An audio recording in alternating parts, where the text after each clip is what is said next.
Greetings, everyone, and welcome to another episode of the Critical Podcast. My name is Jimmy Good, and I'm your host. And joining me, as always, our go-to podcast compadres, Mr. Joe Lever. Jimmy, how you doing this evening? Thank you. I'm doing just fine. How are you? You good? Good. Excellent. Good. I felt like I had to ask you back. Anyway, and Levi Fletcher. Levi, thank you for being on. Thank you for being here. Thank you. I didn't ask you how you're doing, because that way you don't have to answer it. Anyway, thank you both for being here. And everybody else, thank you for watching and listening along with us. We are in the midst of E3. And so we're going to be talking about games primarily today, but don't worry, we're going to have a Godzilla King of the Monsters review over in Timekillers. So if you're coming here for that, just skip on over to that. Just skip on over. But we're going to talk E3. But before we even talk E3, just 1 second, we're going to talk about this little film that came out, X-Men Dark Phoenix. Have to talk about it for just one moment. Do you boys want to take a quick guess and a gander at how much it made domestically this past weekend? 20 mil. Levi? That's 14. That's very low for both of you. I think it made 14 in its opening night, but it made 32 million domestically. Made 103 foreign, so we still don't know the production budget, but right now we're at about 136 million right now, which is not great. Not completely surprising. I think there's a lot going against it too. The fact that like it's kind of a retread storyline, and that everybody and their brother knows that like we're rebooting this thing anyway. I had a friend who went and saw it, and he's like, I paid $4 for it, and I'm not sure it was even worth that. And I was like, he didn't walk out. He didn't walk out, but then again, I only paid like $1 or something for Transformer the last night, and I didn't walk out, but I should have. I was like, you ever walked out of a movie before? Yes. What movie did you walk out of, Joe? What was that dragon movie? Oh, Aragon. Yes, we've talked about that. Which is so funny because the funniest part of the movie is the very end. Okay. I walked into that. I thought, oh, cool. Dragon Rider, going to beat some stuff up. That was the lamest freaking movie I've ever seen in my life. Book is way better. I hate to be that walked guy. Out of, what movie was it? It was The Fourth Kind. Oh, that's with Keanu Reeves. With Mila Jovovich. Oh, I'm sorry. What was I thinking of? I'm thinking of that other, like the alien one. It's alien movie in Alaska, and all these people from the town keep getting nightmares, and it was just actually nauseating, so I had to walk out. It was like the special effects was like super nauseating. Okay, and this came out like 2009, so it's like 10 years ago. Okay. Mm-hmm. Yeah, I went with my boss that I was working with at Walmart, and it was so bad we walked out. Okay, I don't blame you on that one. I was thinking of The Day the Earth Stood Still. My apologies. Oh, I didn't see that one. Fun little story. I don't think I've ever really told too many people, but back there's this girl I was dating back when I was in high school. She was in high school, and her parents and we all went to a movie to see 8 Below, which is this harrowing story of like these huskies and Malamutes that get chained up and like forgotten, and it's really bad. And like, spoiler alert, like some of them don't make it. And I had to use the bathroom like halfway through the movie, but I got up and like walked out. And I remember her dad talking to me after, and he's like, I thought you like just left. Like, I was like, I didn't go. I was like, I'm just going to go sit out on a bench or something and be like, why did you pay for me to see this movie? So yeah, I wanted to walk out of that movie because it's not great. Not good. I don't like watching movies like that. But no, I don't think I've ever walked out on a movie. I know I had a friend, Levi and I have a mutual friend, who walked out on Iron Man 3 with his brother. And I remember thinking like, our very tall friend. Oh, okay. And I remember it's just saying like, oh, so, like, and he left before the finale. Like, he's like, I left when I found out the turn in that movie, like the big twist. And I was like, oh God, at that point I'd just stay. Like, I would just be like, I'm already paid to see this. Let me just see the ending. But he didn't do that. So, but anyway, to answer your question, Joe, I don't think I've ever walked out. I felt like I should, but there's been some bad ones. Yeah. Anyway, that's unfortunate for Dark Phoenix, but there's still a chance I'll see it in theaters. I was telling my friend this too, who went and saw it. I was like, I think I've seen almost all the X-Men films in theaters. Maybe not the first one, but I think almost all of them. Like Levi, I think you're in the same boat too. Like we've tried to go see these movies. Like, yeah, I regret seeing Apocalypse. We saw, I think we saw 2 together. Maybe right? With Ian. We could have, yeah. I think we saw 3 together. Okay. I know we saw First Class. First Class, I saw with you and another friend of ours. Yeah, and which we I saw liked. Days of Futures Past. I don't know And we which thought- one any yeah. of those are. Which order? 1, 2, 3, 4. And Don't we saw worry. Apocalypse together because we were like, "Oh, Olivia Munn sucked." Yeah, well, they didn't give her a lot to work with. I felt bad. Yeah. 'Cause, like, after watching Newsroom, I'm like, Olivia Munn is a Sorry, really her good character actor. sucks. Her character sucked. Her character sucked also in Predator, Yeah, they didn't Predator. give her many clothes to work with in either film. Just having her stand in that outfit in freaking like Auschwitz is like, it just felt so weird. It's just like she's just standing there in the background, just I'm like, oh god, it's like, come on, guys, like, what are you thinking? Anyway, great films all around, but I'm happy it's kind of dying, and hopefully, it's Marvel Studios will take and learn from this and say like, all right, cool, how are we gonna, cast it and make it more compelling in the future? I'm just hoping they do two things: Magneto, Scarlet Witch's dad, and you have Storm marry Black Panther, so that way when you do X-Men versus Avengers, you got this kind of like the family, family's involved. It's like, we can't fight each other, but we need to. Anyway, yeah, that's all I have to say about Dark Phoenix. We'll probably watch it, and it'll probably be not great. Looking forward to that. Anyway, let's talk. Sophie Turner's in it, so it's a big deal. She was in that one show. What was that show called? I don't Help me remember. out here, Levi. Shall we What was both disconnect? Yes, I got them both. Yay. I actually legit was thinking of like a different show she was in. I was like, she was in a Jonas Brothers music video. I just can't believe they botched The Night King. That's all I tell people for Game of Thrones fans. And they're like, I know, right? And I'm like, I've never watched the show. And they're like, oh, you gotta like, don't do that to me. I love it. Anyway, we're going into E3, talking about the stuff that came out so far, because like I said, we're kind of in the midst of it. So far, right now, we've had Microsoft, Bethesda, and Ubisoft all go in the PC gaming show and all that. We're just going to talk about a few of the highlights for us, maybe a few of the shortcomings as well. But for us, I guess, for most people, I think Microsoft is kind of the biggest show. Now, I know, Joe, you didn't watch it. Levi, you got to watch a little bit of it, it sounded like. You got to watch a good majority of it. Yeah. How do you feel it went from the stuff that you saw? Did you enjoy the cadence of it, or was there something you weren't a fan of? Yeah, I thought it was pretty brisk, and they kept things moving pretty quick, and I liked the speakers. Nothing was too cringy. So yeah, I think one thing they did really well, especially in this press conference, is that they didn't have people stay on stage for like 3 or 4 minutes and have a conversation, because that's usually when it gets really bad, when like the canned dialogue or the written dialogue, or they're like kind of throwing little jokes back and forth. It's like, oh, you're killing me. And one of those moments that was actually kind of interesting was Microsoft has now acquired Double Fine, which it was one of the kind of well-known indie studios, but now they picked them up. Tim Schafer came out, and it was really funny because he's like, hey, you know what? I just want to let Xbox and everybody know we're team players. If you guys want us to make like a Halo game or whatever else. And I was like, oh, like that was a funny joke to me, because Double Fine's kind of known for their more cartoony, slightly more family-friendly games. But to have him start to suggest that, I wanted him to joke about making like a Gears of War game, like a cutesy, like little, but they already kind of have that with the Funko Pop stuff. But yeah, I thought that was interesting. But that means Microsoft has acquired a ton of new studios, and that means they are definitely gearing up for the big Project Scarlet that's coming out now, confirmed for holiday 2020, alongside Halo Infinite, which will be launching on there as well. Pretty big stuff there, but that meant that we didn't get to see much of the new console. I was like, come on, guys, this is the chance. They did a lot of like glamour shots of like chips and things. They're like, oh yeah, new Project Scarlet. We hate loading screens and loading times, and hopefully we're going to get rid of all the loading forever.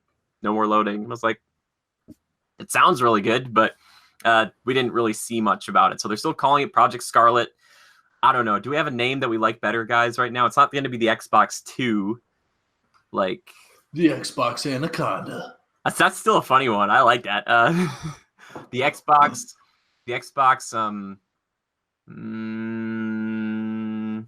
Lightning Panther. There we go. Yeah, that's what I want. That's what I'm hoping for. I don't mind Scarlet. I hope it's not red, but no, that's just the project name, and they'll change it out. Like I think Durango was Xbox One X or something. I keep forgetting like what their Xbox. Yeah, it's gonna be Xbox 2 for sure. No, they can't call it 2 because 1, like, Missile Mage, I'm giving a shout out to him. I think he or Fragadin had said, he's like, just call it the Xbox 6 and get ahead of like Sony, so that way it's not like, oh, like they only have the 2, but PlayStation has the 5. They're like, just call it Xbox 6, so the parents don't know. Like they're just like, oh yeah, I gotta get that one because clearly it's a higher number. Yeah, which I thought was like, that would be pretty freaking funny. But it's hard to get excited about a console when we're not really seeing too much of it and the games that are going to be on it. But it seems like all of their studios are just making games. It seems like they're going to have them all be making them specifically, to move that platform forward. Which is kind of unfortunate we didn't get to see it. I don't know if you guys would want to see the frame of it right now, or if it was you're it's okay, we'll see it next year. Do you guys have any feelings about that? I don't want to see it at all. Oh, I just want to know what it can do. Sell me on the facts, not the looks. Sure. Yeah, there you go. I like that. Yeah, I don't really care how it looks either. I mean, if it's going to be bulky as hell, like they always are at first, so they can sell a slimmed down version later. But I just do I have to buy a new fucking TV? So yeah, that's the thing that we talked about, that it has the potential to go up to 8K and all this stuff. I guess for me, what I want them to focus on more so is the pure processing power as opposed to graphics. Graphics look really good right now. It's just usually oh, it's a beautiful looking game, but there's texture pop in, and that that building just finally looks like a building. I want to get past that. And loading screens, totally, they make a good point there.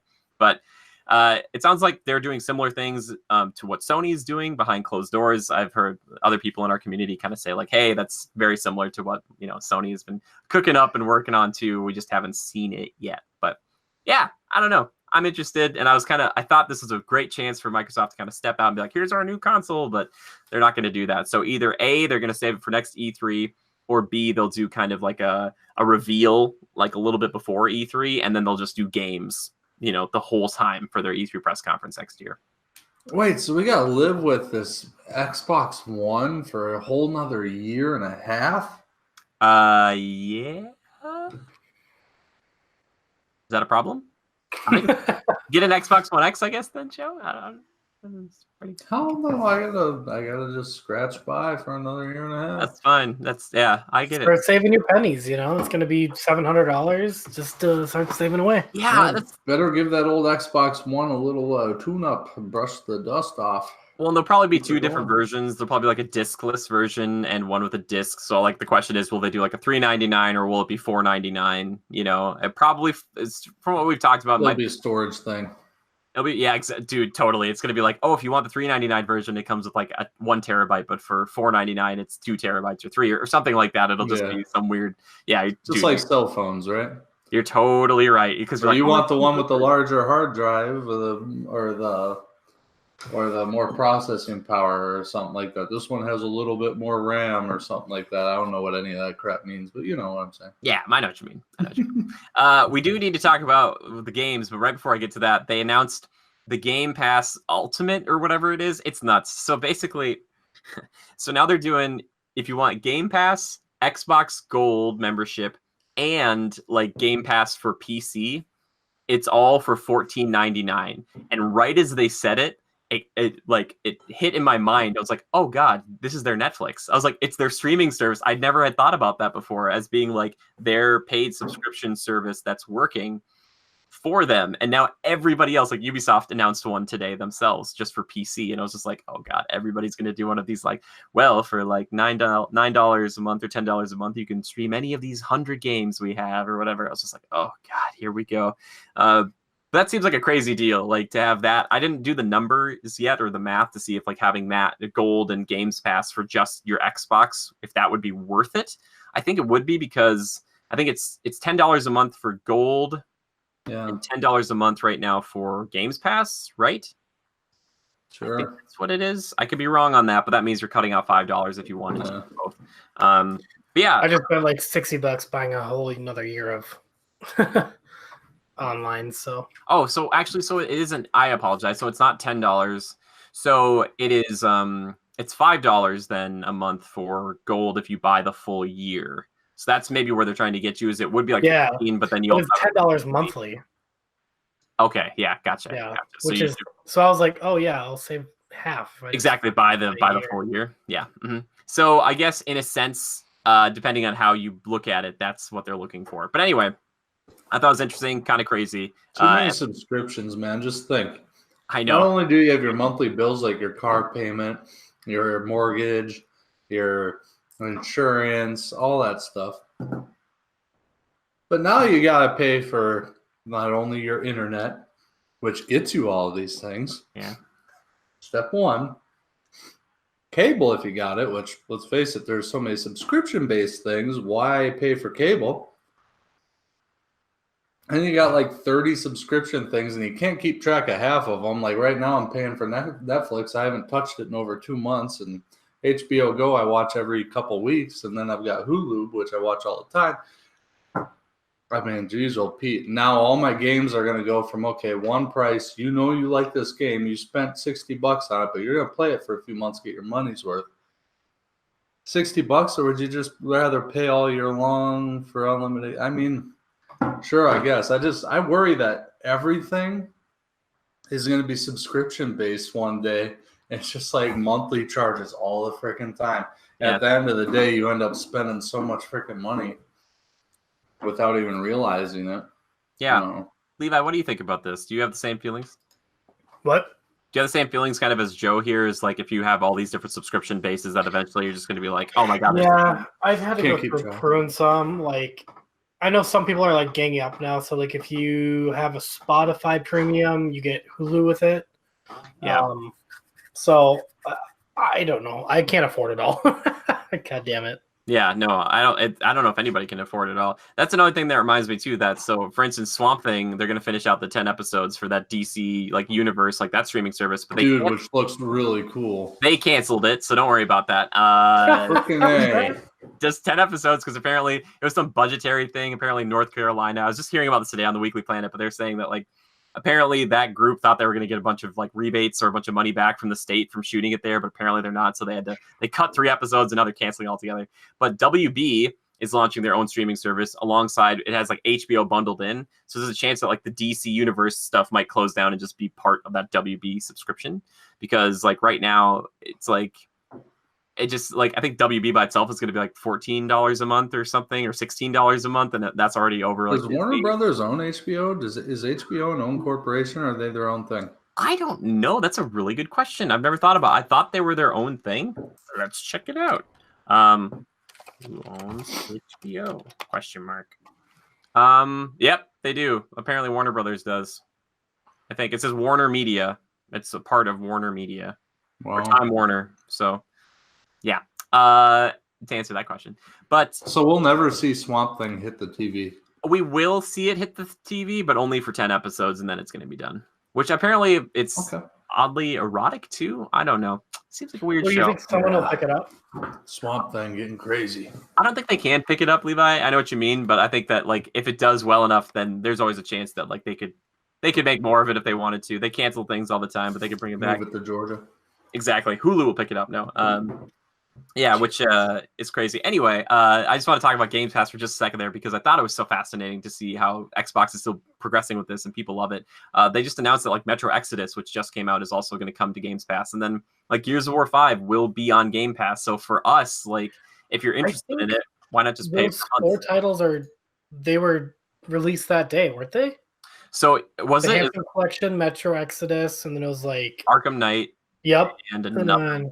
I was like, wow, that seems like... I thought the chick was like, they're going to be available right now. They could be. And it was like, they're doing it for $1 right now, too. I was like, oh my gosh, that's pretty crazy. Like, it's nuts to me. But then again, they said, like, Division is going to be free for, like, 3 days coming up here for everyone to just try out. Because, like, everybody come play Division at Ubisoft. But anyway, Division 2, by the way, not the first Division. But yeah, let's talk about the games here for a second. So I made this cute little like E3 predictions and dreams wish list, and like none of them happened. So I thought for sure we were going to get the Banjo-Kazooie and Smash thing at Microsoft. It might still show up in Nintendo's E3 Direct. That did not happen. I thought there was going to be exclusive content for Cyberpunk through Xbox. We didn't see that, but we got a cool cinematic. And honestly, one of the moments that like hurt my heart, I'm not kidding everybody, I was so excited. I'll be honest with you, and this is a spoiler for Cyberpunk. I've become quite a Keanu Reeves fan, mostly because of John Wick. I've respected his work in The Matrix and stuff, but he's a good actor. I like the guy. The fact that they were going to put him in Cyberpunk 2077 as one of the NPCs, I was like, that's pretty cool. But then he showed up on stage, backlit, fog coming out, looking just like John Wick, comes out there, is clearly excited about the game, has no or little experience in video games, so it was fun to listen to him talk about it. But his excitement and everybody else's excitement about that, I was like, okay, I'm already excited about Cyberpunk. There's no way I could be more excited. And then it's like Keanu Reeves. I'm like, yes, like any celebrity right now. I'm like, yes, put that guy in this game. That's perfect. So I was really stoked about that. Weirdly enough, though, for both Gears of War 5 and now Ghost Recon Breakpoint, I don't know what the Terminator group is doing, but apparently the T-800 or whatever is going to be in both. So like Terminator showed up in like both like 2 little teasers for both these games. I was like, who is like kind of shilling out to be like the Terminator brand? People need to know about the Terminator brand. It's like he's going to really weird. Aren't they doing another one of those? Like, yeah, how is that Terminator thing still going? So it's a marketing thing because like it's coming up in November. So if you have Terminator show up in some little DLC thing for Gears in September, and then you have him show up again in Ghost Recon in October, then going into November, people are like, oh, Terminator, I should go see this new Terminator. We'll see if it pays off. We'll know if the box office numbers, if it's just like nobody cares. Is Arnold in these movies anymore? Arnold is, he's like Jesus Christ. the through line. He's been in almost every one of them. Salvation, they had like a CG render of like the young Arnold. Super fun. But yeah, anyways. Amelia Clark was in the last one. Yeah, she was, it's not great. Cyberpunk, though, was cool. We didn't really get to see much of it. Really cool cinematic trailer for it. But besides that, not too much else. No Fable reboot. I thought for sure Fable or sequel. I thought they were going to be like, here's our new Fable game, like a new, single-player RPG game. Nothing quite like that. They showed a little more of Star Wars, which I forgot EA also had a press conference. So we got some Star Wars Jedi Fallen Order. Kind of looks Dark Souls-y, a little slower than I anticipated from Respawn. I kind of thought it was going to be a little crazier, but some pretty cool force powers, like being able to kind of freeze time after someone like shoots a blaster bolt and kind of pick someone up and put them in front of the blaster bolt, which I was like, oh, that's pretty cool. But they're showing the Avengers thing tonight. Yeah, they're showing that tonight, so I'm hoping that's going to be like in an hour, so we should be done by then. But yeah, I'm excited about that. But for all intents and purposes, Microsoft had a pretty solid conference, even though I thought they were going to do more with it. Kind of some peaks and valleys. They did a good job of showing off something scary and then showing something kind of fun and then kind of back and forth. So they had a pretty good flow to it for something that was like an hour and a half or a little bit over that. So yeah, I would give it, I'd probably give it like an 8 or something like that. It was really good. The Keanu Reeves thing, honestly, probably one of my new favorite E3 moments. I was like, they're not going to bring him out here. And then they like shot to the stage and he was just like a shadow. And I was like, that's so cool. Oh man, people were so excited. Like someone was like, hey, you're breathtaking. And then he was like, no, you're breathtaking. And I was like, he's having a good time. Yeah, and then Ubisoft, speaking of stars, John Bernthal walked out with, I don't know if it's his dog or somebody else's dog, Bam Bam, this pit bull that came out on stage with him. And that was excellent. And people were like freaking out. I saw on Twitter, they're like, the Holy Trinity is like of celebrities is out on stage. Like it's Keanu Reeves, this other person who showed up at Bethesda, and then Bam Bam the dog. I thought they meant John Bernthal, but people like forgot about him immediately and were just like fixated on this pit bull that was just sitting on stage, just very nice, just kind of just like watching him talk. Like I was like, ooh, it's a dog. I was like, does he have a pet dog in the game?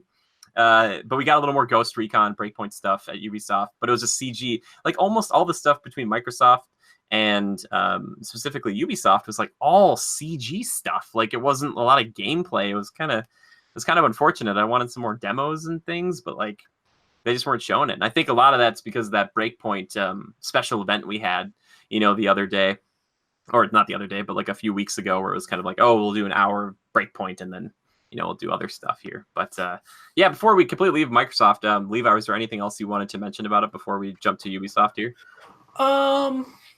Ori looks good. That makes me emotional, and I've never played it. Yeah, I don't know if I'm ready for that in my life. But yeah, we can move on. Okay, cool. Joe, I know you kind of briefly glanced over that. Halo. Oh yeah. Shit. Halo for a second. We had a cool cinematic. No gameplay though for Halo. I think they're saving that for next year. I think next year they'll do like a 10-minute Halo Infinite, whatever. Yeah. But I'm excited about Halo. I don't know about you guys. How are we feeling about Halo? We haven't, like I said, we haven't seen anything, but just cool trailer. I gotta be excited for it. Yeah, it's part of the blood, part of the history. I know, Joe, that you've enjoyed some of the Halo stuff we've done in the past, but you're kind of like a proof of concept guy. You want to like see it moving and shaking, right? Yeah, absolutely. Yeah, the trailer is whatever. I don't really know what's going on. I don't know any story behind Halo. I just know that I run around with the sword or the hammer and beat the crap out of people. Nothing wrong with that, baby. I love it. Yeah, I just want to know kind of what their co-op plans are and stuff too. And they, Halo is kind of all encompassing where they have like the, big single player stuff, but their multiplayer is just as big, if not bigger. So I think trying to figure all that out and how to tell people about it's always kind of a little scary.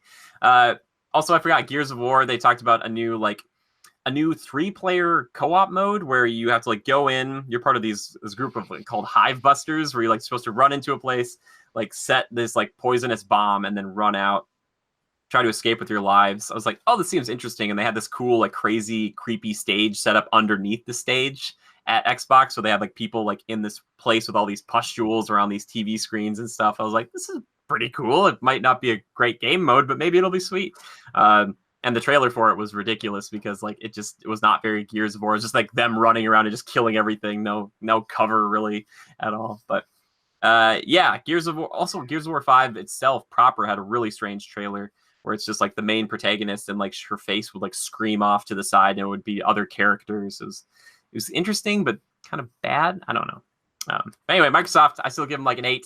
Levi, from what you saw, do you have any rating for them? I'd give it an 8 too. Sure. Okay. I didn't hate anything. Yeah, I liked it. It moved along pretty well. And I love seeing Phil Spencer walk out there. I want Phil Spencer to be on this show so badly. He seems like such a nice dude. But anyway, like I said, we talked about Ubisoft there briefly. I will say this. I was hoping so badly for Splinter Cell. I was hoping so much for Splinter Cell, but Ubisoft kind of did what they always did, and they showed some Just Dance. They even talked about all of their kind of on-running games, a little bit of Rainbow Six Siege, Division 2 stuff. They have an Assassin's Creed orchestra tour going around, but besides that, no Assassin's Creed this year, which I was kind of thankful for, to be honest. Didn't show Skull and Bones, didn't show Beyond Good and Evil 2. But they did show something that, honestly, I was not interested in until I became interested in it. That is Watch Dogs Legion, which is the third Watch Dogs game. And in this one, you are in London. It's the future. There's drones and stuff because Ubisoft loves their drones. But you can switch between different characters, and different characters have different abilities. And if that character dies, they are like dead, like gone. But you can recruit, apparently, this is what they say, any NPC you see in the world. And then when you try to find one of these people to bring on to your cause of this DedSec group, like this kind of rebellious group, you get to play through an origin mission with them. They're all fully voiced. Apparently, they all have different backstories, and they're all different, which seems nuts to me. But the one person I'm most excited about, her name is Helen. She is a granny, and she's an assassin. And she walks around. She's just this old little granny who's swearing and stuff, but she'll pull out a magnum or whatever, and she'll shoot you in the face. And I was like, I will protect Helen at all costs. And she kind of moves a little bit slower and stuff. Hilarious. I love watching seriously, you guys got it's too funny to watch this lady like infiltrating a place. I was like, this is very good. What game is this though? It's called Watch Dogs Legion. You can play as grandma. You play as grandma, but then you can play as other people who have different proficiencies. Like there are obviously like younger people who like might have a proficiency in hacking or in gunplay. Like the person that they actually switched to for the gunplay fought a lot like how John Wick probably would. There was a lot of like close quarter kills where she'd go up, kind of punch someone and then like shoot him in the head or something really quickly. What was it Watch Dogs 2 that was the letdown? No, Watch Dogs 1, I think, overpromised and underdelivered because they showed off like all these pretty graphics and stuff, but it wasn't necessarily the case. I don't think it was that bad of a game. It was okay. But how did Watch Dogs 2 do? I think it did okay. It was a little more playful, a little more colorful, and I think that's what they're continuing with here. But then also being able to switch out and not have to play as one person the whole time. I was like kind of worried, but I found it kind of refreshing in the gameplay demo because they switch between at least 3 different people. Because the main guy they started with, he died in action. Mm-hmm. And then it was like you could either give up or not give up. And I don't know if like giving up or surrendering like meant that person went to prison and you had to break him out. But he was like, no, I'm not going to give up. And then when he went down again, he died. And then they talked about it over the comms, which seems like a lot of specific dialogue. I don't know. It seemed like a story mission where like he had to die, but I'm not sure. And they recruited a guy named Jimmy. So clearly I was invested. I was like, okay, here we go. But like old lady Helen, and they were talking about this. You can recruit and make your own team or whatever. If you want a bunch of like spies, you can find that out and you can make your team just a bunch of spies. If you want to make it a bunch of senior citizens, you can make your entire group like all the people you play with, like just old ladies and guys. Like I was like, that would be hilarious if you took over London with a bunch of senior citizens. I was like, I love it. That's a great idea to me. But that was the most exciting thing that Ubisoft had, and the rest of their conference kind of suffered because of it. They started off strong with that, but then the Ghost Recon stuff they didn't show a lot of, but a lot of it was Tom Clancy stuff, because Ubisoft has gotten very Tom Clancy-ish lately, which for good or worse. But yeah, so Levi, for you, out of any of this stuff that we're talking about here, was there something that stood out, or is the Watch Dogs the thing for you that you're potentially interested in? Yeah, I mean, nothing really strikes me from Ubisoft, but yeah, I'd say Watch Dogs looks fine. Yeah, I think it could be fun. I just want to know if there's co-op, because I think it'd be so much fun to like play with you guys and then be like, all right, guys, let's switch to all other people, like, at the same time. Just be like, we're all gonna be different people now. But like I said, a lot of updates like on their on-running games, which I think, again, like Microsoft, this year was kind of like we're building up to next year kind of year, like one of those like, come back next year, it'll be great.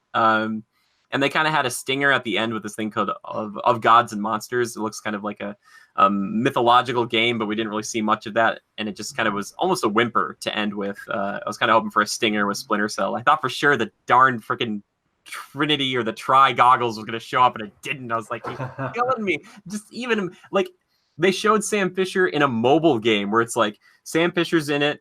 And there you go. Gotta go buy a new phone. And Nomad from Ghost Recon's in it, and they had someone from Rainbow Six. It was like, cool. But it's like a little top down. It's just a little top down, like kind of XCOM game. And I was like, let Firaxis, the people who make XCOM, make this game. I was like, don't. They're like, oh yeah, it's Sam Fisher, the lone wolf who doesn't work alone anymore. And I was like, oh, guys, you're killing me. I was like, don't. They keep showing freaking Sam, and he's not doing anything. Anyway, for me, I give that press conference probably like a 4 out of 10. It was not super good for me personally. They showed off some For Honor stuff too, which might be like a player versus environment mode, which I was like, oh, that looked kind of interesting. So what? Yeah, it was a player versus environment. Like you have to go in like a 3-player co-op, maybe 4-player. Go fight this like samurai who's been taken over by darkness, and you have to go fight off a bunch of like underlings and then fight that person or escape. I don't know. I'd be all about that. Better update For Honor. Yeah, I looked at it and I was just like, I like For Honor, but I'm sorry. I think our time is done. But yeah, so that's all we've kind of seen so far. Bethesda had a press conference too. Don't care. Todd Howard kind of apologized slightly about Fallout 76, and I was like, was the underhanded? Kind of. He talked about the well-deserved criticism, and I was like, just say you're sorry. Just be like, we're sorry. But yeah, that's kind of the big stuff that's come out so far. No Elder Scrolls 6? No, I don't think they said they weren't going to show that or Starfield, but I didn't watch it, so could be in there. Also, quick shout out to the PC people. Baldur's Gate 3 being made by Larian Studios, those lovely people who made Divinity Original Sins 1 and 2. Really, really, really, really, really good studio. I'm really excited to see what they do with that because they are fantastic. They make great things. Joe, you'd love these games because this one Drew picked up, I think, on Xbox, because like you can just kind of try to do anything like with the physics and your abilities and stuff in the game. Like it's very open-ended to how you can tackle any one thing. If you're like have a fire spell, you'd be like, okay, I'm going to try to burn this door down. I'm just going to try to burn the door and get in that way. It's stuff like that. It's really cool. I like that kind of thing. Or like my favorite is had someone, they would take like a chest and put it inside of a chest, they make like an infinite chest, and then they'd pick it up telekinetically and drop it on a boss, and it would do like infinite damage because they put so many chests within chests, and it's like you dropped like a ton of weight on something. Hilarious. I love that kind of stuff. I'm like, that's very clever, and I really appreciate it. But yeah, so that's kind of our like mid E3 roundup. There'll be more, I'm sure, next week when we actually see about the Avengers game and more about Final Fantasy VII, which Final Fantasy VII Remake does have an official release date now, March 30th, 2020, and also Cyberpunk 2077 is coming out April 16th of 2020. So a lot of stuff coming out next spring, which is great. I was hoping Cyberpunk would be this year, but it's not. They're making another Final Fantasy movie? No, Final Fantasy VII Remake. Remember, Joe, we talked like that old Final Fantasy VII? They're remaking it so it's modernized. It looks brilliant. Yeah, I remember the one, they're driving behind that log truck or whatever. And... Jimmy, are you going to play it? You talking about FF15, Joe? The log truck? And right? Isn't that a movie, trilogy of movies or some Final Destination? Yes. My favorite is when they're all terrified of death. Yeah. Death at every turn. I get that game and those movies confused because I always think the movies are called Final Fantasy too. They're afraid of dying, but then they go to like some NASCAR thing and they're like, oh no, like a wheel snapped off and smashed Frank in the face or whatever. But Levi, to answer your question, I'm planning on it. It looks a lot like similar combat to Final Fantasy 15, not teleporting around, but Cloud looks like that's pretty cool. I wish it were co-op because it looks like it'd be Barrett with his arm gun and stuff, but it looks pretty cool. I like it. I'll give it a shot there. But yeah, anything, boys, for you so far from E3 that's really stuck out, or something that you're still hoping that will pop up? We can dream. I'm getting what I really wanted Halo. Okay, Levi, you said Halo. Halo. And if Elder Scrolls 6 is not ready to be talked about yet, then I understand that. So Halo's kind of your thing so far. It was a cool cinematic trailer. I'll give them that much. Joe, how about you, man? What were you saying? I'm already getting what I want. New Ghost Recon, I'm all about it. Call of Duty is a done deal. It didn't even need to show up the E3, right? So I'm excited about all those. Yeah, so it's weird because I think they had some stuff the other week, but because it's tied up marketing-wise, I believe, with Sony, I don't think they can show stuff. Like, there's something Sony's got like the deal on that.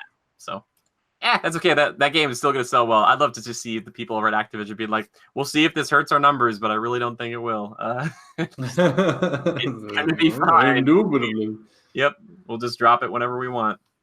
Cool. Nice. Excellent. Well, there you go. There's like I said, our brief little E3 roundup. Again, I'm sorry if I've forgotten something that you're really excited about. If you're listening to this, you're like, why didn't you talk about this or that or whatever else? Don't worry. We'll probably mention it next week. And if we don't, then just you message us and let us know. Anyway, guys, we are just moving right along today because we're moving into that segment of the show that we all enjoy calling Timekillers. That's right, it's time for Timekillers. The games we've been playing, the movies we've been watching, the TV shows we've been viewing. Joe, hit me with it, baby. What you been killing time with? Well, unlike the rest of you, I've been playing a little Division 2. J'accuse. Go on. Oh, totally kidding. Played it for the first time last night. There's this whole E3 Microsoft sale going on. Pretty cool. Accessories, games, all that jazz. But I know the three of us picked it up, played a couple missions last night, and boy, is it fun. It's a good time. Yeah. Better than the last Division. Like the bigger guys are bullet spongy, but it's not like you're like, okay, I've spent 5 minutes on this guy, I'm gonna quit now. Yeah, I think it helps too that they appear more armored. Maybe they did in the last game too, but I just remember shooting dudes with like hoodies in that game and thinking like, why am I not killing this dude? I'm shooting him in the head as he runs at me with like nothing, like a machete, or baseball bat.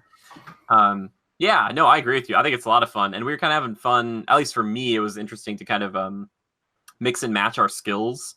And Joe, after you hopped off last night, Levi and I were just kind of running around, and I picked up this chem launcher that is a like riot foam. So in our little combo that Levi and Howard used, he said, "You stick them, I prick them." So I would shoot, and I would foam up like 2 or 3 guys, and Levi would shoot this corrosive launcher thing at them. So they'd be frozen, and then they'd just be like taking damage, and they'd just be like, ah, and then they'd fall over. And I was like, that's pretty cool. Like, so we were having fun with that. And it feels so good. It feels way better, I think, than the first game. There's something about a responsiveness, especially like the M1A that I've been using. Like, it feels like you're getting those hits, baby. Yeah. The sniper is a little odd. What do you mean? Is it the scope? Is it weird? Yeah, if and when you throw, like, if and when you get a sniper and you throw it on and you're like,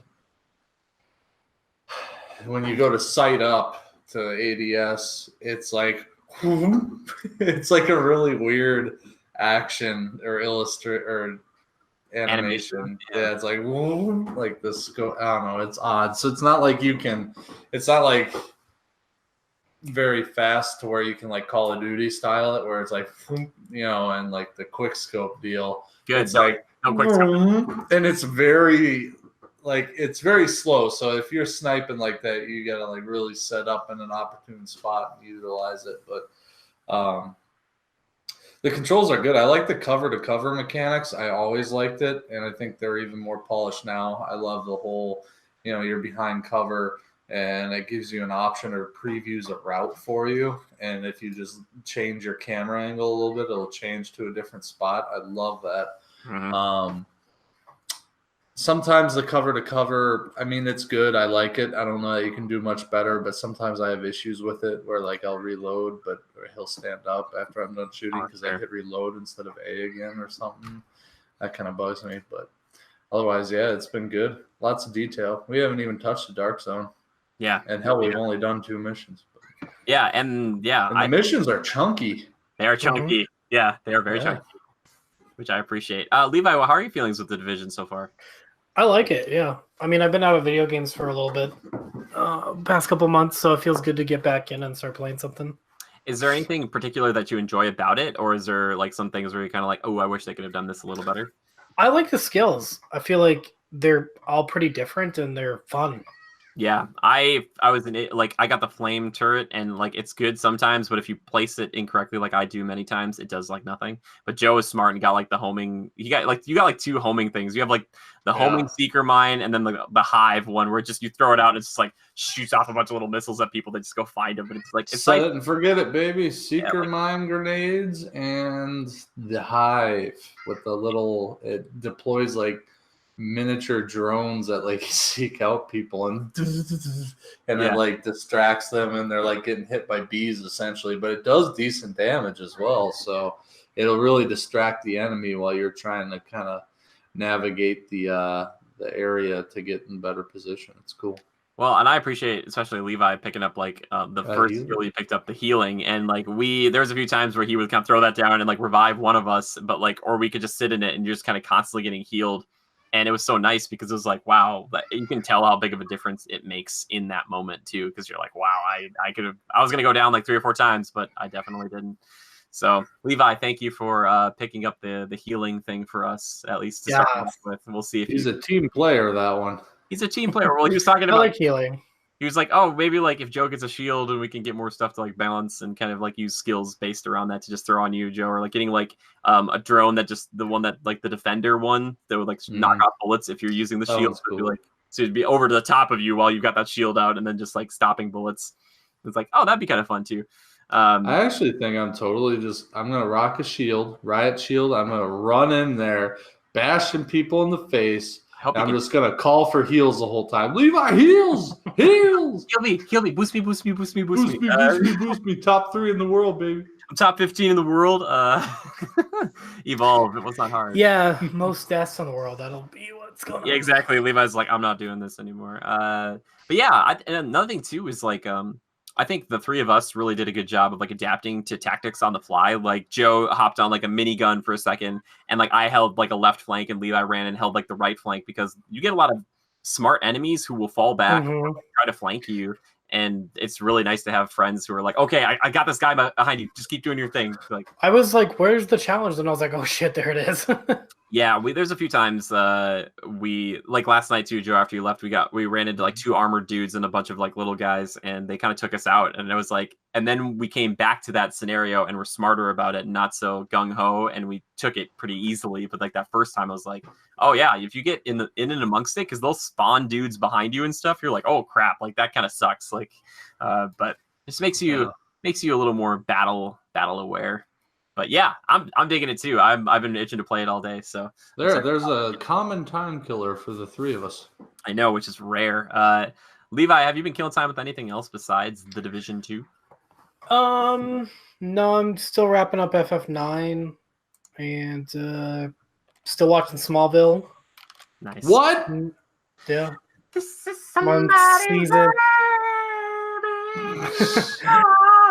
I'm on season 2 now.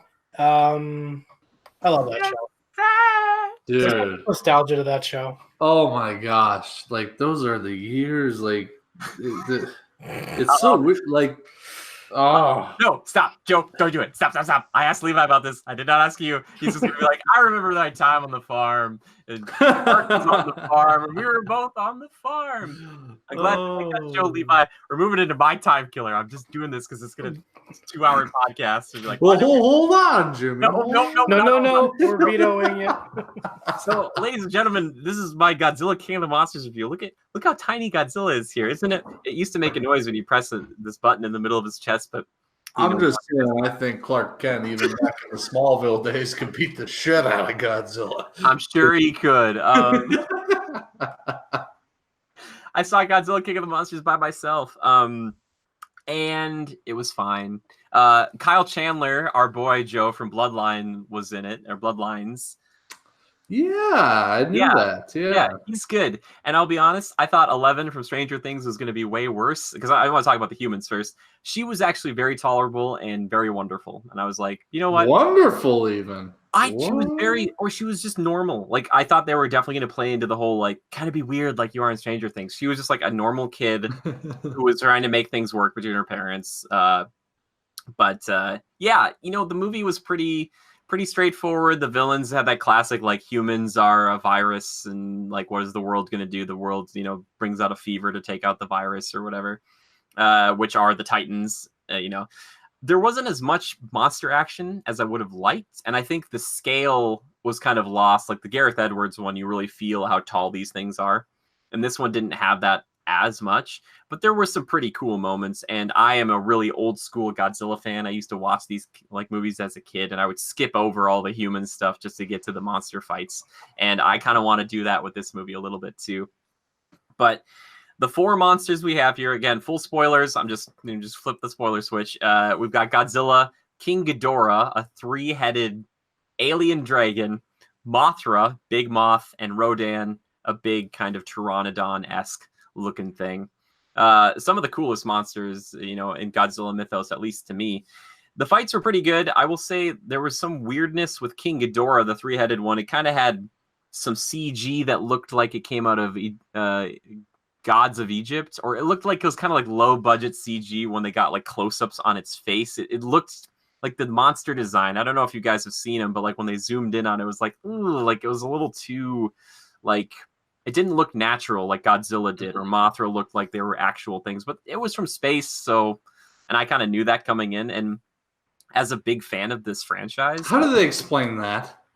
They just say that they figure out that he's an alien. So don't worry about it. But I knew that King Ghidorah was an alien, and they use a bomb later on called the Oxygen Destroyer. And it was one of those moments where I was watching it, and they're like, "We're sending in a missile," and they call it. And I said it like with them. I was like, "Oh, the Oxygen Destroyer!" And I was like really excited about it because I know this stuff. They did this kind of nod to Mothra that in the past there have been these. They always have like 2 twins, like 2 human twins that like help summon Mothra, like 2 Asian ladies who are twins, and they're like summoning Mothra. So like there was a nod to that in a very small way, and I like that. But if you didn't know that, you'd be like, why are they fixating on this, like showing these old pictures of all these like female twins? So it was just like, oh, look at all these twins throughout time. But the monster fights were pretty good. They were okay. There was a few combos. Mothra got some like web spit on King Ghidorah, and then Godzilla like tackled it through a building. It's pretty sick. I was like, okay, more of that. I just wanted more of the monster fights. Thank God the humans built buildings to tackle monsters through. I guess so, because they ended up fighting in Boston, which was kind of weird because the trailers kind of show like DC, and that's where King Ghidorah like goes eventually, but then they like pull the fight to Boston, which I was like, like that's okay. Like, it wasn't not like an amazing battleground necessarily, but it was fine. So the fights were okay. Mothra kind of gets a good shot on Rodan because Rodan's kind of like this big Pteranodon, so there's kind of like this big flying fight. How does Mothra even like impact anything? It's a giant bug. I know, and it gets spark goes off, it's gonna light on fire. It gets kind of messed up. So Mothra ends up like kind of getting pinned against a wall with Rodan trying to bite its face, kind of like a big bird. And then Mothra like has a stinger that gets Rodan like right here, and it does one of those weird like old school movie tropes where like it gets stabbed. and okay, before it does that, Rodan like stops. The music stops. There's no noise. It's like like, and you see like it gets stabbed like here, and then Rodan like falls to the ground. It's like and I was like thinking, okay, are you dead? Rodan does not die, and I'm happy because I love that monster. but it was a really stupid thing where it was like it got hit here, and then it was like I'm done fighting. It was just like I'm gonna lay on the ground for a bit. Rodan was basically used to show subjugation because King Ghidorah earlier on kind of like says like calls all the monsters and basically says I'm the new alpha, and Rodan shows up, kind of gets on the ground and does like a bow to it, and later on Rodan does the same thing to Godzilla. But Rodan was cool. There's a great moment you see in the trailers where it kind of flies over the city and it makes like a huge, like kind of almost like a hurricane force wind. It just rips, the buildings apart and people are just flying and screaming. And it's kind of like on fire, weirdly, like all the time. It comes out of a volcano. It's known as like the fire demon, but it's got kind of like these embers that trail on it no matter where it goes. And there's this pretty cool jet sequence where it's like catching up to all these jets and taking them out. And then it kind of like looks around at one moment. It's like, yeah, screw this. And does a huge barrel roll and takes out like 8 of them. And it was like, that's a pretty cool shot. Like they have some really cool shots of the monsters doing like that or coming out of the volcano. Godzilla in the water, like looking at this this marine base, and it's like glowing on its spikes and you can kind of see it like glowing. Like there's some really cool like framed moments, but the human drama and the fact that it takes so long to get to them is the problem. There's like 2 different versions of like someone being like, I have to sacrifice myself, and they're like, no, there isn't time, and they're like, yes, there isn't time, like I'm going to do this. It's like, please, why do you do this to me? Why? I was 11. Like I said earlier, if you were paying attention, she was fine. She was only okay. She was just kind of in it. She's 12 now, thank you very much. I don't know. All I heard was reenactments of these monster noises. Yeah, he's like, I don't know. Yeah, she was fine. Her mom was weird. Her mom was like the main villain who wanted to wipe out a lot of humanity because humanity was too much. And I completely agree with her. But she wanted to like coexist kind of with the Titans. But now there's too many Titans. And because King Ghidorah is an alien, it's considered an invasive species. So they did that. And something you probably would have hated, Joe, and I didn't know how they were going to do this. Godzilla in their first encounter rips off one of King Ghidorah's heads, and then it grows it back like really quickly. And I was like, I'm going to call BS on that. I don't know if it could always do that. I was like, really quickly, you say? Pretty quickly, yeah. It's for a little bit, and then it gets a time to breathe, and then it's just like like that. It does shoot lightning though, which is great, and that's what King Ghidorah does do. And I was like, that's pretty cool. Because he's from space. He's from space. He also brings Godzilla up in one of their fights and like pulls him into the stratosphere and then drops him. And then Godzilla turns into like a meteor and just like falls to the earth and like in fire and stuff. So some of the fights get kind of ridiculous, but spoiler alerts, bro. I told you, I put that spoiler switch, baby. I'm in the clear. Godzilla does have a moment, though, and I was not expecting it. So near the finale, Godzilla's been hurt, and Godzilla has gone down basically to like Atlantis or something, where like it's like this old school ancient civilization where they used to pray to Godzilla. You can see it like on the walls and stuff, and like they're in submarines. Problem is they can't get to Godzilla unless like they're gonna die doing this, but they're taking a nuclear warhead. They're gonna go set it off next to Godzilla so it can get a bunch of radioactivity because it's near a radioactive well, but it's going to take years potentially for it to get strong enough to pull on that to go back up to the surface and kill King Ghidorah. Anyway, Ken Watanabe let them fight himself, goes in, and he like sets the bomb, and he has this kind of cool moment like with Godzilla, and they're underwater, but they're in like an air pocket, so there's lava. So I was thinking of Aquaman, Joe. I was like, does this physically make sense? But it was fine in this scenario. It was fine. But he goes up and he kind of touches Godzilla, and they kind of have this moment because he's always been kind of a proponent for the Titans. Like he tells people in the beginning, like the Senate, he's like, I don't know, will be his, and like that makes sense because you're not going to be like Godzilla, suck him. But so they set off this bomb, and Godzilla comes back, and Godzilla has like 12 minutes or 15 minutes till it's going to like explode, or they think Godzilla is going to explode, which terrified me because I was like, okay, they're not going to kill him, but I was like, he's just going to be like, like explode or whatever. They gave him the same ability that they gave Superman recently, of this kind of like Omega flare thing where he like puts off this pulse. And I think you would like this specifically, Joe. So like, he's in this fight with King Ghidorah, but his spikes have turned from blue to red. And now he's got like kind of like red all through his veins and stuff. And so when he steps, he makes this like big AoE that like melts everything. So the first thing that goes are King Ghidorah's wings. They just like they just burn off, so he can't fly away. Because in the last fight, King Ghidorah just kind of flew away. Godzilla's like, "Curse you and your flight abilities." So he did that. You alien? Yeah, he basically got point blank and did this thing. I thought he was going to use a red laser because he has in like Godzilla 2000. I was like, "Oh, this is going to be sick," but he ends up like really messing up King Ghidorah and like ripping off the last head and like holding it in his mouth and like shooting like a laser through it or like eating its head. It was like kind of graphic, but pretty great. And there was a lot of just like, dude, he just ate alien neck.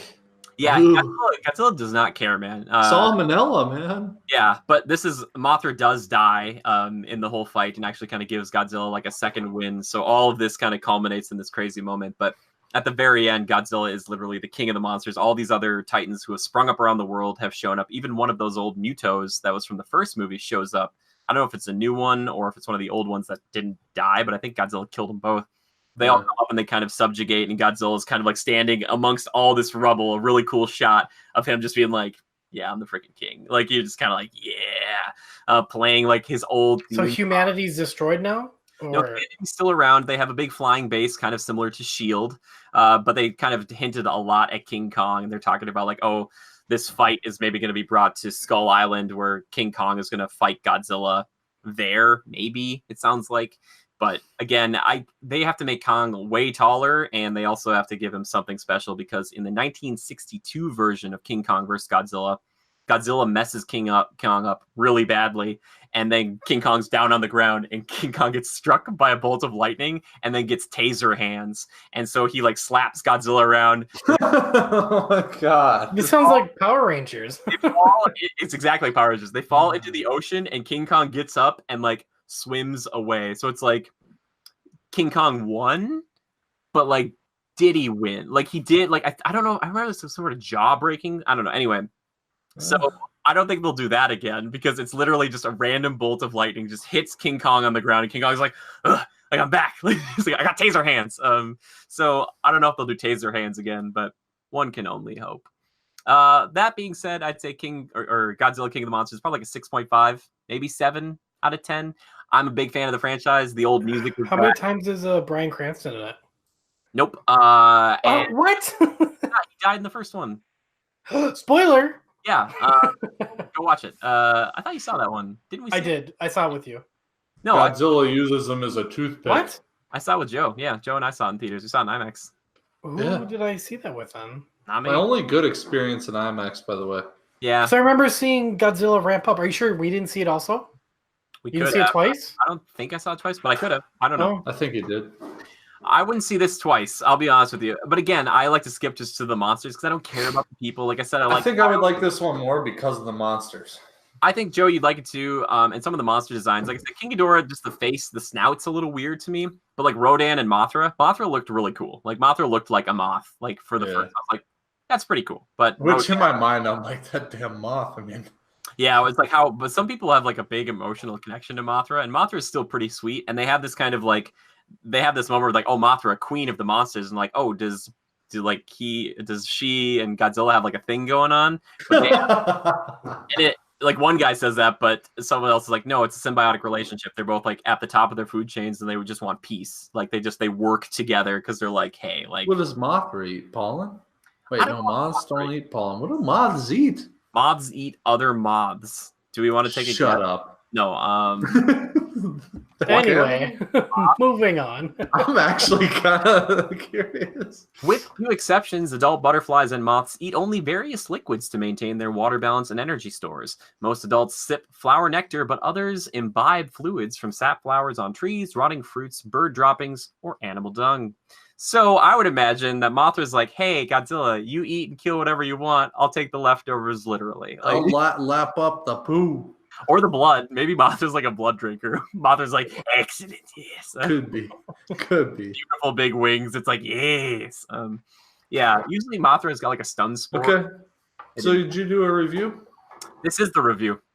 Okay, give us a rating. Yeah, like I said, like a 6.5 or 7 out of 10, probably. Oh, is that what you gave it? That's all, though, huh? Yeah, it's kind of a drag just because it's like a 2.5 hour film and there's not so much of the monsters. 2.5? I think it is. Holy shit! Let me. Do they tease the monsters a lot though, and make it kind of ominous and a lot of build up? Oh, for sure they do that. And that's why it's like okay, then that's viewing redeeming. Yeah. Oh, sorry. 2 hours and 12 minutes. Sorry. But yeah, I was kind of just like I wanted to get to it. Like they tease Mothra in a larval state, and then Mothra eventually turns into Mothra. But Rodan coming out of that volcano is like a childhood moment for me come true because I was like, that was so cool. Like seeing and like they frame it and people are just running and screaming and it's just like on top of this thing. So now in the Godzilla world, we're meant to believe that like space dragons are everywhere out there. Nope, it's that one. Yeah, space. And it doesn't breathe. It can just. Yeah, it doesn't need oxygen because they hit it with the oxygen destroyer bomb and it was totally fine. But they have other space monsters. There's a space Godzilla. There's Gigan, which is this kind of big, kind of almost like rooster looking thing with a big saw blade and big scythe arms and has a laser beam for an eye. Yeah, people are stupid. There's a good chance though for this King Kong versus Godzilla, which is coming out next year. It'll be very Batman versus Superman, where it's like they fight for a bit and then maybe like Mecha Godzilla shows up or another monster shows up and they're like, we should team up to be buddies, and they're like, yeah, like that. High five, bro. Did we just become best friends? Look at all this room for activities. I would love it so much if they just both gave each other like the nod, where they're just like I would save that for the animated series, huh? They've done a good job thus far, it sounds like. So let's and Kyle Chandler, he said like so they had the guy who was the bad guy from Billy Madison, who's also in West. He's in there. He's making a lot of things. And he's like, oh yeah, that Ken Watanabe's character. He's like, he always used to say like, let them fight. And Kyle Chandler's like, no, we're gonna join the fight this time. And there's that cool shot in the trailer, and it's still in the movie where it's like Godzilla, but like the Air Force is above him, and they're all just like firing at King Ghidorah, and like Godzilla kind of charges, and it's this kind of cool moment where it's like, hey, we're helping Godzilla out, where we're like, hey, we're buddies like in this moment, and Godzilla's like, yeah, sure, we're on an equal playing field. Like, it's just like It's kind of crazy how many iterations there are of Godzilla. Like he's gone through so many phases. Well, he's been around since 1954, and again, kind of an allegory for nuclear war and all that stuff. So yeah, Godzilla is a pretty prominent creature, and I love how serious. And a very popular car. That's what the Nissan GTR. Yeah. What? Yeah, that's what they call Godzilla in the car world. V6 twin turbo. God, if Tom Willing's ever in a freaking Nissan commercial, I'll never hear the end of it. So you'll probably never hear from me again. I'll just watch it on repeat till I die. It's the pupil. Just kidding. The size of your eyes. Just, yeah. I thought Godzilla King of the Monsters was pretty good. I'm excited though for King Kong versus Godzilla because that's coming out next year already, which seems really quick. But they're trying. Have you seen how big Godzilla is? I don't know how they're doing that. I don't know either. And a lot of people kind of compare this to like to me too, it feels like kind of Iron Man 2-ish where they're kind of like, oh, here's the next one. And it's kind of setting up like more of the universe. Yeah. And they threw out a few new monsters that I'd never really seen before. And I was like, oh. Was it really connected to the last Godzilla? Yeah. It's besides just the dude. It's 5 years. It's 5 years after that. Is Quicksilver in it again or no? Nope. They are not there at all. Wow. Yeah, which is fine. I honestly thought the human cast was better in this one. Yeah. Except for Brian. Oh, you said Quicksilver. I was like, what the yeah, fuck? So I don't know what talking about. Aaron Taylor Johnson, Elizabeth Olsen, I think. I still like that first one, and I would say they're almost kind of. I think this one, just for the fights, is a little bit higher, but there's something about the ominous nature of that first one where you don't see them very much, where you're like, oh God, I can't, like, I just want to see it, like, stop cutting away. Like, they kept doing that, where they'd be like on a TV screen for a fight in the first movie, but this one was a lot more like, here they are. There was a lot of smoke and storms, and King Ghidorah kind of makes a hurricane wherever it goes. That's just like a canon thing. But they didn't have a lot of just like in the daylight fighting or daylight of the monsters. It's just like the next one, just like King Kong and Godzilla fight in a just regular day. Like, just show me everything. Don't be like, oh, there's smoke and dust and they fell in a hole. It's like, yeah. Yeah. Also, there's a lot of that stupid stuff where like people get trapped in between. It's like a disaster film where they get trapped in between two of the monsters and like somehow miraculously they don't all die. Like, they're like these huge monsters like stepping around them and they're like in a plane and it's like getting spun around. It's like, they should be dead. It's like, get them out of there. Who cares? I'm like, I don't care. It's like, oh, she died. I'm like, or like he died or something. It's just like, I don't I don't even care. I get it. Lots of people are gonna die. On with the show. Yeah, it's like just move it along. But yeah, I kind of honestly, I'd rather have no humans and just like shoot to the perspective of people on the ground, like when bad things start happening, just jumping around from people to people. But I know you got to tie it so we have emotional connection. Blah blah blah. I'll set the story up. I don't know. Whatever. Anywho. I would say it also tries to do a lot of Jurassic Park stuff. When you're watching it, especially Joe, if you see it, like you'll be like, you get a very Alan Grant vibe for a second from Kyle Chandler's character. He's a very like, we probably shouldn't have done this. Like we're gonna help him out, but I don't really want to do this. Like kind of that resilient, or I should say resilient, kind of reserved. Reluctant. Yeah, reluctant. Thank you. Yeah, there you go. There's my Godzilla King of the Monsters review. Take with it what you will, and if you saw it, please let me know in the comments down below. All right, guys, time to wrap this show up. Let's do some community feedback and questions. Let's do questions. Questions. Make a time card now. All right. So here comes some hot takes. So I asked our Legionnaires just briefly in Discord. I just wanted just a hot take from them. Here's the hottest one I could get. Riley says Ubisoft was garbage aside from Watch Dogs. All right. Oh, wow. Okay. What do you mean? This question comes in from Fragged # Critical Podcast. Do you think we will see an even more clustered E3 next year? Instead of an E3 week, we have just a series of showcases from individual companies throughout June, or even throughout the year on their own time. Any thoughts on that, guys? I'm sorry, I just got an important email for work. I may have missed the question. Dare you? This is work. No, so I'm sorry. We'll see an even more clustered E3 next year. Instead of an E3 week, we just have a series of showcases from individual companies throughout June. I don't like how sporadic it is. Yeah, their schedule is a little wonky. Do you think like next year it's just going to be more and more people just kind of doing like the premature information drop, where they're kind of like, oh, gotcha. Like instead of just like Tuesday, Wednesday, Thursday. Yeah. I don't care. But not if you care. Do you think it will happen? Oh, sorry. Yeah, probably. Okay, good. Everybody wants to get their news out first, so. Sure. Joe, how about you, man? Do you think that it'll be kind of like that, or throughout the month of June they'll kind of try to drop stuff, or will it be more focused? I think it'll be just a more profound E3, right? You're one step closer to a bunch of bigger releases. 2020 is going to be a big year, especially with Xbox and the holiday season there. Yeah. Not to mention, guess what else is gonna come over the horizon? Sony, right? So we'll see. Yeah, Sony might be back next year, and maybe that's one of the reasons why it felt so scattered this time, because like one of the big companies stepped out, so all these companies were kind of like, hey, we got information like a week before or 2 days before. Hey, hello. So yeah, maybe that's a good point. I think you're right. I don't know if I would love a full month of E3 stuff, but at the same time, it's kind of like I just want it to be more organized, and I don't want everyone to feel like they just have to jockey and vie for position, but they will. And I think that'll probably continue to be more and more of a thing to drop information a few days before E3 and just be like, hey, we're doing a little hour press conference thing on this thing. Which, by the way, they announced a new Darksiders thing. I love the group who's making it, Air Syndicate. The people who made Battle Chasers, the guys who originally did the artwork for Darksiders, and it's going to be top-down Diablo-esque. I think it'll be great. It'll probably be fun, but just after Darksiders 3. Do we need it? We don't need it. No, but those guys know. They're better about Darksiders, I think, than that other group that made it. So I'm hopeful for it. And like I said, those guys, Joe and Steve Maduera and those folks, such good people. But yeah, that's a great question. We'll see. It might be more clustered, though. I don't know. I think more and more people are also seeing opportunities to kind of announce information anytime during the year, because there's not a really great time or bad time to release information nowadays. It's just like, just drop it on a Tuesday. Just drop it and hope that, Rockstar isn't coming out with something that day, because that's what Rockstar would do. They just be like, yeah, it's just, like, oh, it's Thursday afternoon. Yeah, we're gonna be tomorrow. We're gonna talk about stuff. You should stop by. People are like, oh my god, that's all they have to do. Which sadly, no Rocksteady stuff so far. Which the people who made the Arkham games, I want to see that. Are they gonna make a Superman game? They're gonna make a Suicide Squad game? Who knows? Anyway.